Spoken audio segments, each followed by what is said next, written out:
Jeffrey Epstein and his closest friends filled this book with a constant stream of cruel humor.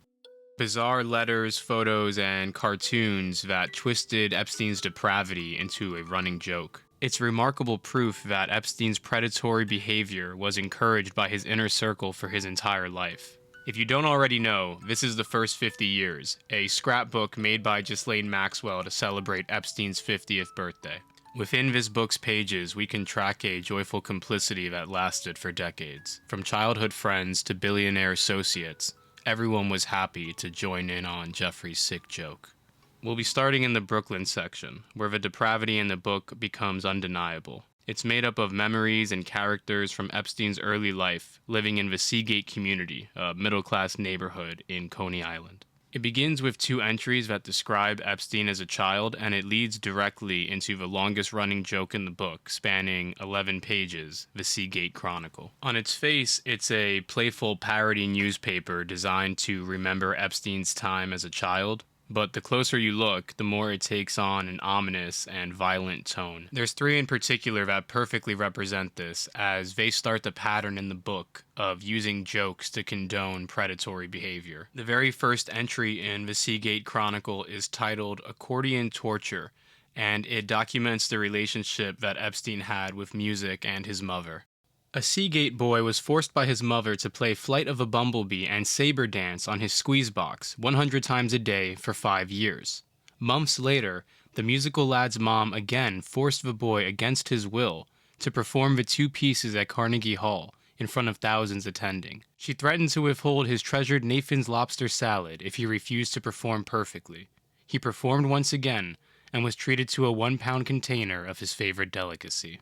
There's no doubt that this is about Jeffrey Epstein, as some of the earlier entries revolve around him playing accordion and piano, so it's definitely about him. I think it's pretty interesting how even within this lighthearted recollection of his past, you can still see how the way his mom treated him mirrored the way he would later treat victims, especially the part about forcing him to perform against his own will, or threatening to withhold prizes if he didn't listen perfectly. The other two entries that I want to draw attention to are both in the classified section of the Chronicle. Horny Seagate girls, looking for some thrills, call redacted. I think the redaction here is worth noting because other numbers in the book are not redacted, so this suggests that whoever's name and number is here is someone who was known to Jeffrey Epstein. To me, even though we can't prove it, it suggests that there is a real victim behind this joke, which is a pattern we're going to see throughout the book. Let's move on to the final entry. Swingles. If you are wild and crazy and want it bad, you're invited to Botany Talk House. If you're lucky, you'll be selected to attend one of New York's most uninhibited orgies. See you there. So we can see that even within this section that is supposed to be innocent, like we just saw, it begins with two entries of Epstein as a little kid, there's still this undercurrent of depravity. And as we continue, this depravity is going to escalate quick. After the Seagate Chronicle, the Brooklyn section briefly returns to being memories and artifacts from Epstein's past. But immediately following the underwear recreation photo are some of the most disturbing entries in the entire book. We're going to cover all of these handwritten notes, which were taken by Ghislaine Maxwell, and recount memories from Epstein's time as a teenager, hanging out with these guys. I've put their names on the screen as it's going to start coming up often. Especially Terry Kafka, as he was the most willing to share what it's really like to know Jeffrey Epstein. Let's read the much talked about and very disturbing note, Girls on My Boat.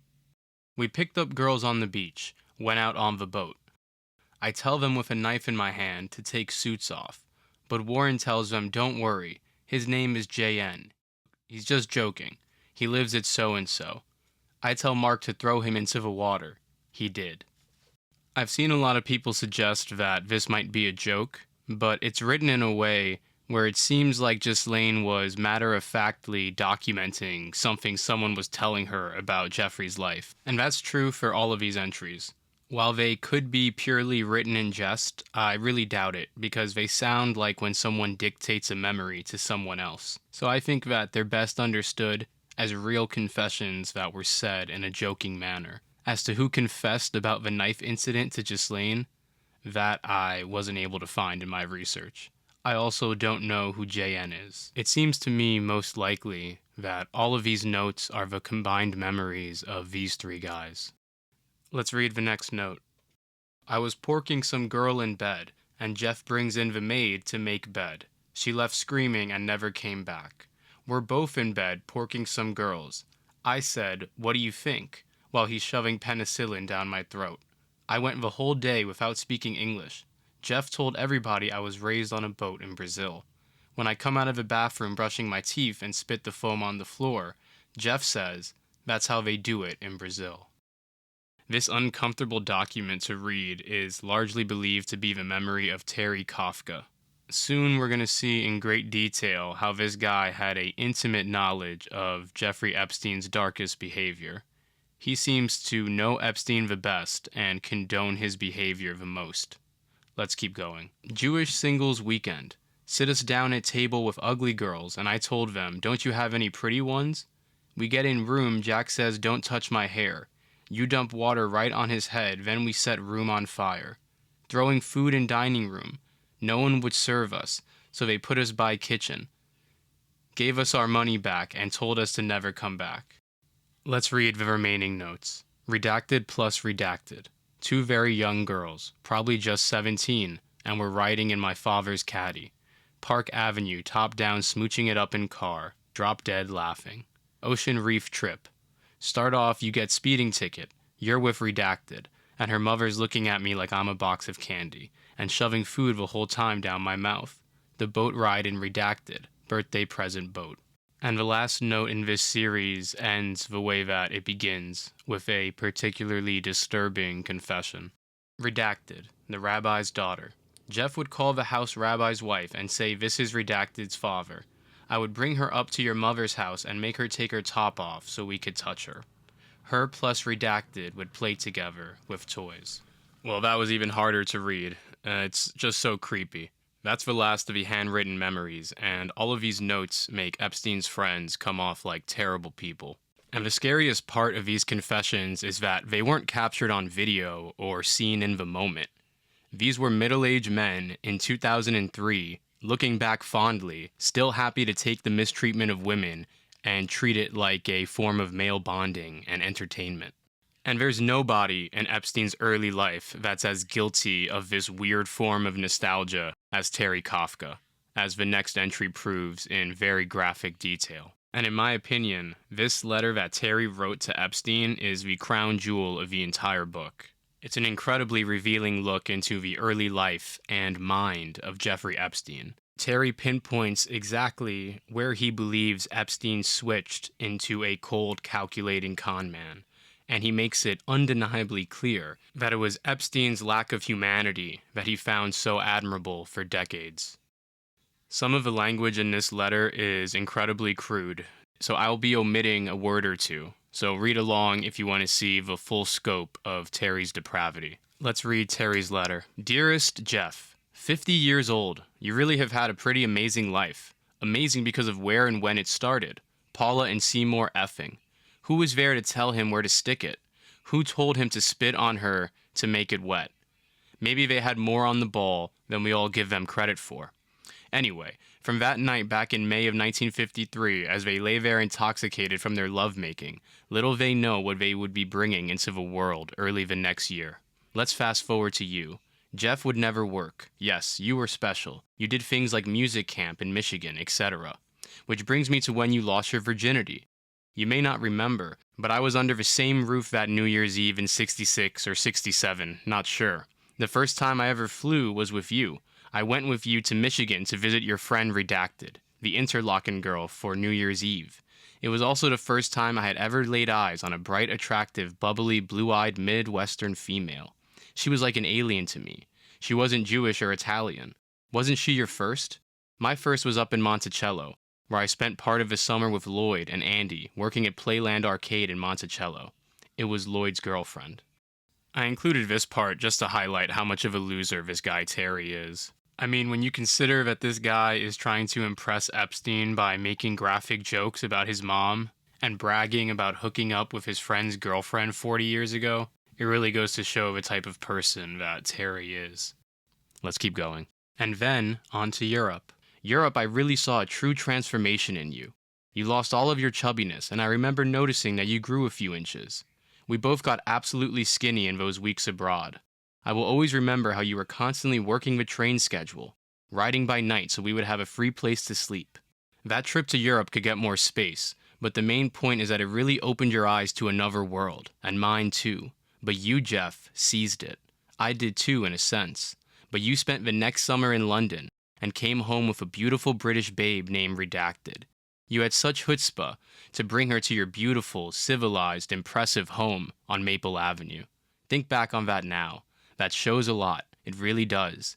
You didn't give a shit about what she thought, and she couldn't have been too impressed. You were seriously easygoing, never uptight, never worried, always confident. That aspect of your personality, of course coupled with your brilliance and intellect, is what made you who and what you are today. That don't give a shit attitude, your calculated aloofness, your sense of humor, and most importantly, that confidence that came to you early on. You had to have confidence and an I don't give a shit attitude to bring Redacted into your Seagate world. It worked. You began to realize that you could get away with shit, that chicks and people in general were schmucks. You sensed that you were sharper and more astute than most, especially the ones who had women, money, position, and power. Yes, your charisma and persuasive ways came very early on, and you didn't learn life's lessons in your house. You learned them from us, me, Frog, Warren, from Europe, Interlaken, our trips to the city, and all the people you met along the way. So yeah, this is just a fascinating look into the origins of the persona that Jeffrey cultivated as a cool, calculating man of mystery. And it's also very obvious that Terry completely fell for it. And like many people who orbit cult-like figures, he found him incredibly impressive and modeled a big part of his life on what he perceived to be Jeffrey's undeniable ability to control people, even those who had way more money and power. The story that he tells about the British woman that Epstein brought home really exemplifies this, as he's suggesting that she had a much higher social status than Jeffrey, that his stable but basically working class background was beneath what she would expect socially, but that Epstein didn't care, that even back then, he felt capable of making people believe whatever he wanted them to believe. And of course, the line about realizing that people were basically schmucks and that you could get away with what you want, especially with people who had money, position, power, and women, it really makes you wonder just how much Terry knew about Epstein's personal relationship with all of these people that have way too much money and power. And of course, his claims that Jeffrey Epstein learned his persuasive ways from him is maybe the most damning statement a human can make. Even at the end of the letter, where Terry clearly tries to take on a more sentimental tone, he still manages to say some truly damning things, like claiming that his son's role model was Jeffrey Epstein. People have caught up with both Terry and his son Philip, who is now a real estate developer in Detroit. Let's take a moment to hear both of their really bad excuses. Philip claims that his father's relationship with Epstein is overstated, and that he personally only met Epstein once for 30 minutes when he was 15 years old. But according to the article, Philip spent a good amount of one-on-one time with Epstein when he was 19 years old. And we know this because Terry gave a glowing character statement on Epstein's behalf when he faced allegations of abusing underage girls in 2007, where he claims that Epstein and Philip spent a lot of time together working on problems that Philip was having. And I'll link some articles in the description because the more you learn about this guy, the more he comes off like a real scumbag developer and a terrible human being in general. I honestly think Terry was right when he said that Jeffrey Epstein was this guy's role model. As for Terry himself, he's blamed Ghislaine, saying that he was told to make his letter funny, and that the way that he spoke was out of character for him, which is truly just a terrible excuse, considering that we know that Terry stuck by Epstein, even after he was caught abusing children, and went as far as to write to the judge on his behalf as a character witness. There's no way to walk that back now. So honestly, the big takeaway for me is that this guy Terry Kafka is a creep and really deserves to be looked at much closer. His letter is uniquely disturbing because he had a unique relationship with Epstein. He knew back in 2003 that Jeffrey was already controlling some of the most powerful people in the world, and they turned this secret into a shared language of disturbing humor. And he can't come around now and claim ignorance. It's Terry himself that makes the argument that he saw when the Epstein that we all know first came to be. And I really think that puts him in a rare space in the Epstein world. I mean, he might not have intelligence connections or be a billionaire, but this guy is 100% on the list of people who know a lot about Epstein and have not been forced to talk. We're going to be moving past Terry, but there's one last thing in the Brooklyn section that I wanted to point out. On page 69, there is a combination of Jeffrey Epstein's real report card from high school and a fake teacher report that Maxwell wrote. There has been consistent and remarkable progress in all fields. Jeffrey's English has improved, with some words coming out with an Oxford English inflection, mixing with royalty perhaps, which is a reference to Epstein's ties to the English monarchy. Recognition in the field of science is also forthcoming. The Epstein Institute at Harvard. In health education, it can be said that Jeffrey has truly mastered the female form. Kissing, however, still remains a weak point. This note to me is perfect because it's the Epstein trifecta. She mentions how he controls powerful people, he controls powerful institutions, and he has a complete disregard for women, seeing them as something to master. On a similar note, on page 74, the girlfriend section begins, and the next page includes a letter from one of Epstein's former girlfriends. She claims that Epstein found out that peace marches were the easiest place to get laid. Jumping ahead in the book to page 94, there is a naked picture of Jeffrey Epstein in a bathtub. On page 98, Epstein is posing with a woman whose face has been redacted. Under the photo, it says, "He is the boyfriend of Redacted. We think he works for the CIA." On page 101, there is a photo of Epstein interacting with people in a market, asking, "Are you sure this will make my winky grow?" On the bottom of the same page, there is a photo of him in a bathtub, with the caption, "Waiting for my foot massage." Claiming that Epstein just wanted a foot massage was one of the main ways that Ghislaine Maxwell would lure young girls into Epstein's room. On page 107, Epstein and Maxwell are both naked in what looks like a pool, with the photo signed, "Happy Birthday, Love Ghislaine." On the next page, the children's section starts, and admittedly, there's no jokes in this section, but it is incredibly dark, and I can't imagine not sharing it. In this section, there is a drawn photo of what looks like Ghislaine, Epstein, a young girl, and then a series of other young girls. The drawn photo reads, "Here comes the bride, all dressed in white. Where is the groom? He's in the ladies' room. What is his reminder? To work on his binder." And I can't read the final line. It's on the screen, so maybe you can. But either way, the note is rather disturbing, but honestly pretty cryptic. It's hard to know exactly what this child was talking about, even though some odd elements like Jeffrey being in the ladies' room and him keeping a binder seem to be in line with what we know of Epstein as a violent extortionist. And it's upsetting to think that this child was already aware of the darkest aspects of Epstein's personality. And the most obvious sign that something's off with this drawing are the 5 crying girls at the top, which when you think about the psychology behind a young child drawing both happy and crying people in the same setting, it feels like a clear sign of abuse. On page 112, there is a little girl with a redacted face who is posing suggestively and playing at the piano, which is something that Epstein was known to do as a child as well. And on page 113, there's a even younger girl whose face is also redacted. She is holding a toy and lying in bed. Immediately after that, the friends section starts, which I'll be covering in its entirety in another video. But before we wrap up, let's talk about one last entry. It proves that Epstein never grew out of using violence towards women as a way to bond with his male friends. Finally, at the home of our friend, let's call him Mr. Brown, Jeffrey unveiled his plan. To some, it may have seemed a get-rich-quick scheme, but to me, it was pure genius. Rob and kill was the name of the plan. The first victim, redacted, to be attacked and brutally plundered. Would she want more than that? On the boardwalk in Venice Beach. Broad daylight. The dastardly thieves were never caught.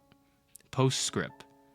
I retired from the life, But I recently read an article in New York which led me to believe that my old friend Mr. E had continued on and become an industry leader. This level of openly glorifying sexual violence is enough to make Terry Kafka blush. And once again, like most things in this book, it really does not come off like it's purely a joke. The little details like, would she want more than that? I mean, that's the type of thing that a predator says. In the next video, we'll cover exactly how Mr. E became an industry leader, including the people and institutions directly responsible for Epstein's rise to prominence and power.